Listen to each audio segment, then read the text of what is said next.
Assalamualaikum warahmatullahi wabarakatuh. Shalom, Om Swastiastu, Namo Buddhaya, dan salam kebajikan. Selamat malam teman-teman penonton. Saya Fidela Divasari, mahasiswa Fakultas Hukum Universitas Hasanuddin Angkatan 2021.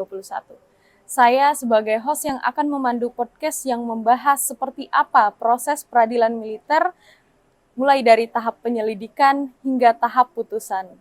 Saat ini saya sedang berada di self-service mini cafe yang merupakan salah satu sarana pelayanan publik yang dimiliki oleh Pengadilan Militer 316 Makassar. Malam hari ini tentunya saya tidak sendiri, saya bersama narasumber kita yang luar biasa. Beliau adalah Hakim Militer di Pengadilan Militer 316 Makassar. Yang mulia Bapak Mayor CHK Farid Iskandar SHMH. Selamat malam Bapak, bagaimana kabarnya malam hari ini? Selamat malam Mbak Dela, Alhamdulillah kabar saya malam ini sehat. Saya berharap juga Mbak Dela dalam keadaan sehat juga. Alhamdulillah, terima kasih Bapak telah meluangkan waktunya pada malam hari ini. Mohon izin Bapak sebelumnya, mungkin bisa dijelaskan terkait apa sih peradilan militer itu dan apa yang membedakan peradilan militer dengan peradilan lainnya? Baik Mbak Dela, jadi pengadilan militer itu adalah pengadilan yang khusus untuk memeriksa dan memutus perkara pada tingkat pertama yang pelakunya itu adalah militer yang dulu disebut tentara. Dalam Undang-Undang 3197 pengadilan militer itu ya memeriksa dan memutus pada tingkat pertama prajurit yang berpangkat kapten ke bawah yang melakukan tindak pidana, baik tindak pidana militer, tindak pidana umum maupun tindak pidana lainnya. Seperti itu. Dan yang membedakan pengadilan militer dengan pengadilan lainnya satu, yaitu subjeknya itu adalah militer. Jadi pengadilan militer mengadili seseorang yang militer, artinya dia profesinya sebagai prajurit. Kalau sipil nggak mungkin, itu ada pengaturan tersendiri, yaitu koneksitas mungkin seperti itu. Kira-kira seperti itu. Terima kasih Bapak atas penjelasannya. Jadi perbedaan antara peradilan militer dengan peradilan lainnya terletak pada subjek hukumnya ya Bapak ya. Sekali, ya. Nah kemudian peradilan militer sendiri berdiri tentunya melalui sejarah yang panjang. Kalau boleh tahu seperti apa proses berdirinya pengadilan militer Pak, mungkin sejarahnya bisa dibahas sedikit. Ya, jadi pengadilan militer itu saya jelaskan setelah era kemerdekaan saja. Kalau sebelum era kemerdekaan itu ya panjang, itu mengacu pada pengadilan tentara Belanda dulu. Tapi sudah pada tahun 1946 setelah kemerdekaan baru dengan munculnya Undang-Undang Nomor 7 tahun 46 yang menjelaskan peraturan untuk mengadakan pengadilan tentara selain pengadilan biasa pada saat itu. Setelah itu keluar baru di tahun yang sama ada Undang-Undang Nomor 8 tahun 46. Nah, itu mengatur secara khusus lagi tentang pengadilan tentara pada saat itu.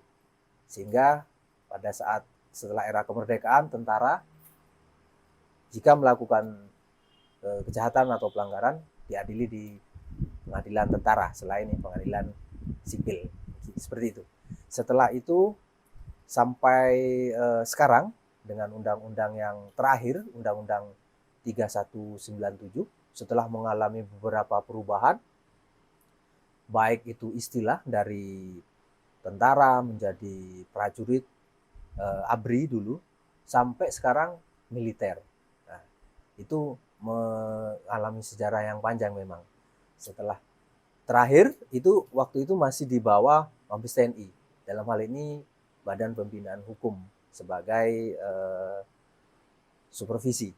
Sekarang sudah dengan lahirnya Undang-Undang Nomor 4 2004 tentang pengaturan eh, pengadilan militer satu atap di bawah Mahkamah Agung. Sehingga di Mahkamah Agung sekarang terdiri dari 4 lingkungan badan peradilan termasuk pengadilan militer. Kira-kira sejarah singkatnya seperti itu. Baik Bapak, terima kasih, sangat menarik sekali penjelasannya. Nah, kemudian yang bisa disimpulkan bahwa pengadilan militer pada awalnya dibawahi oleh Mabes TNI ya Bapak ya. Betul. Nah, kemudian untuk pertanyaan selanjutnya mungkin mengenai struktur dan fungsi peradilan militer itu sendiri seperti apa Bapak?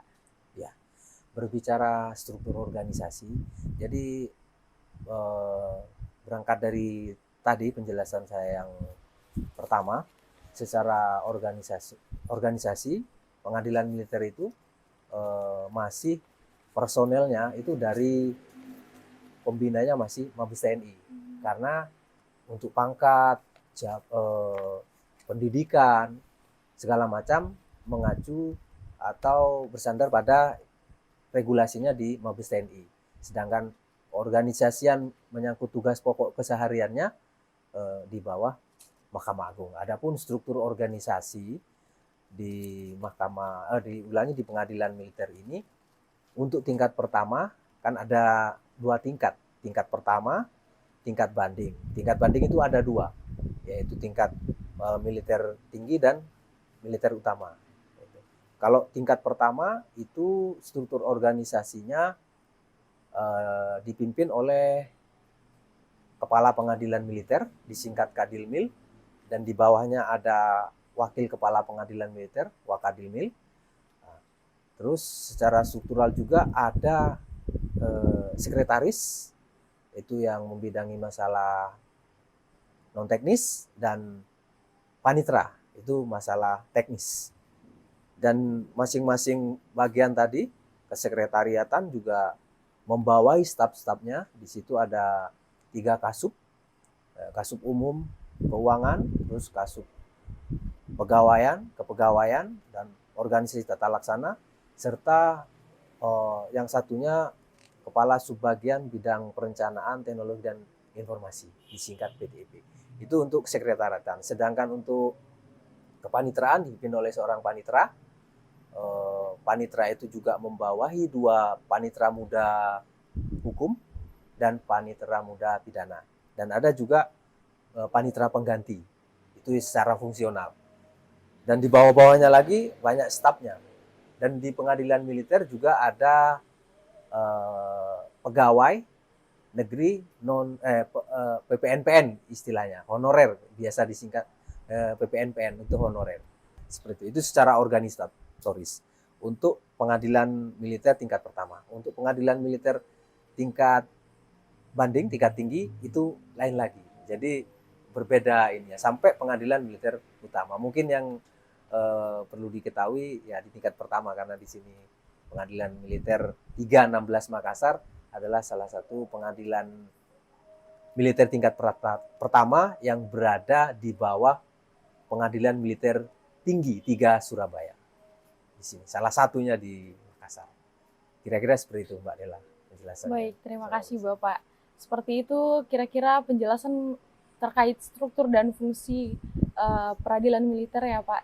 Ya. Nah, kemudian dalam alur penyelesaian perkara sendiri, tentunya peradilan militer pasti jauh berbeda, atau mungkin ada sedikit perbedaan dibanding penyelesaian perkara di peradilan lain. Ya. Seperti apa kira-kira Bapak untuk penyelesaian perkaranya?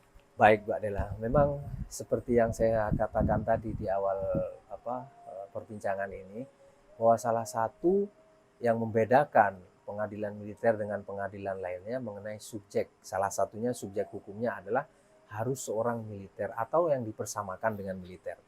Hal-hal lainnya juga banyak.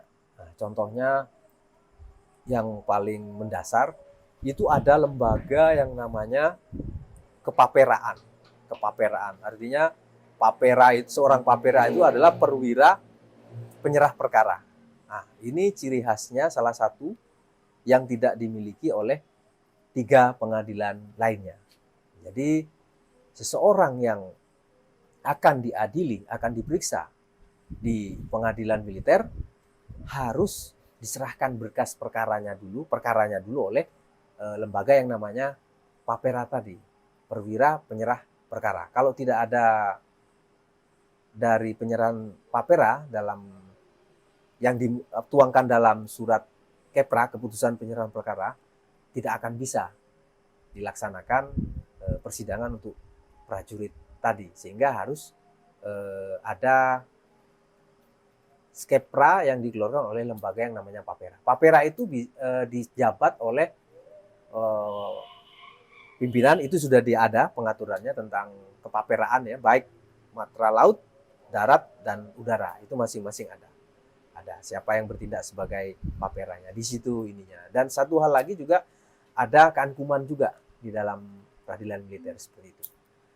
Perbedaan dengan pengadilan lainnya. Kalau yang lainnya prosesnya, urutannya, tahapannya sama dengan tindak pidana yang diadili di pengadilan negeri, pengadilan umum, mengacu kepada SPP, ya SPP, sistem peradilan pidana yang kita ketahui bersama. Kira-kira seperti itu, Mbak Dela.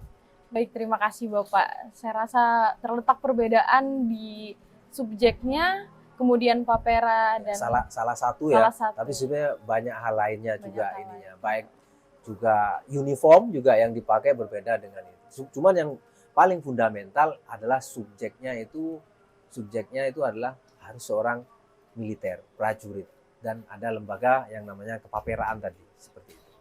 Nah, terkait perbedaan tersebut, ini kan menyangkut hal-hal militer ya Pak ya. Untuk menyelesaikan alur persidangannya sendiri, apakah masih menerapkan PBB atau seperti apa Bapak? Oh, pada saat proses persidangan ya, itu sudah mengarah ke hukum acaranya.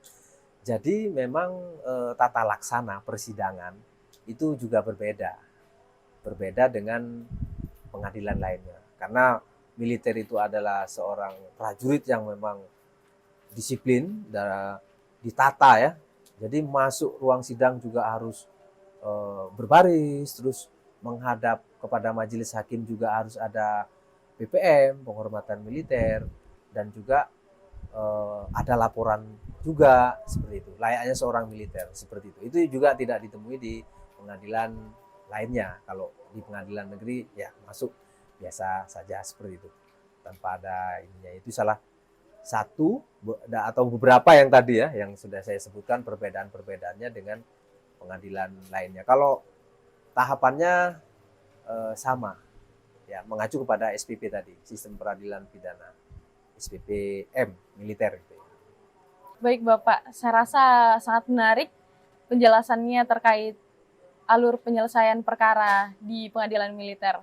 Nah, kemudian kita sudah berada di penghujung acara, dan mungkin ini adalah pertanyaan terakhir. Saya ingin meminta Bapak agar bisa memberikan saran ke masyarakat jika di luar sana ada masyarakat yang berperkara dengan prajurit TNI, mungkin bisa diberikan saran untuk arahan bagaimana cara untuk menyelesaikan perkaranya. Ya. Baik, terima kasih untuk rekan-rekan yang di luar sana ya, masyarakat umumnya. Dan jadi pengadilan militer itu sekarang mempunyai paradigma baru.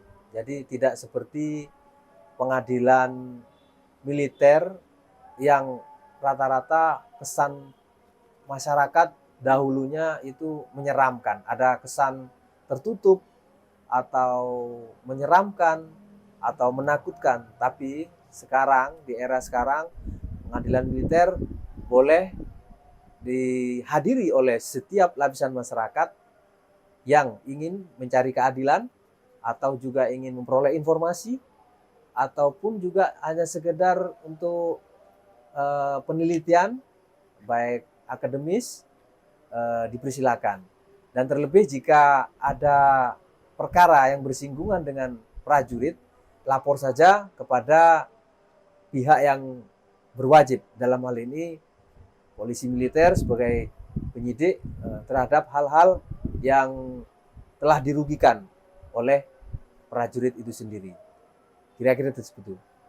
Satu hal lagi, peradilan militer saat ini bersifat tetap terbuka, artinya bisa dikunjungi oleh semua lapisan masyarakat tidak terkecuali. Kira-kira seperti itu. Terima kasih atas jawabannya Bapak, karena itu adalah pertanyaan terakhir dan kita sekarang telah di penghujung acara. Sebelum saya tutup, mungkin Bapak bisa menyampaikan sepatah kata untuk penonton podcast kita malam hari ini. Ya. Malam hari ini saya berharap rekan-rekan pemirsa podcast, khususnya mahasiswa Fakultas Hukum Universitas Hasanuddin Makassar, membantu kami Pengadilan Militer 316 Makassar dalam mewujudkan zona integritas menuju wilayah bebas korupsi, WBK, dan wilayah birokrasi bersih melayani WBBM dengan melaporkan jika ada pejabat staf aparatur peradilan yang melakukan pelanggaran baik gratifikasi, suap, dan semacamnya. Kira-kira seperti itu. Baik, terima kasih Bapak. Sangat menarik sekali. Boleh.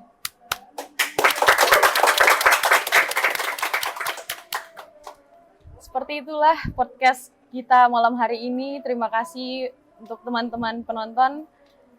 Dan terima kasih pula untuk Bapak yang telah meluangkan waktunya malam hari ini. Terima kasih.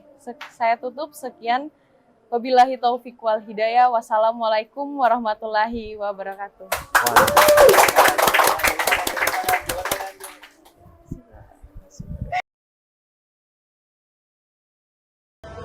Pengadilan Militer 316 Makassar.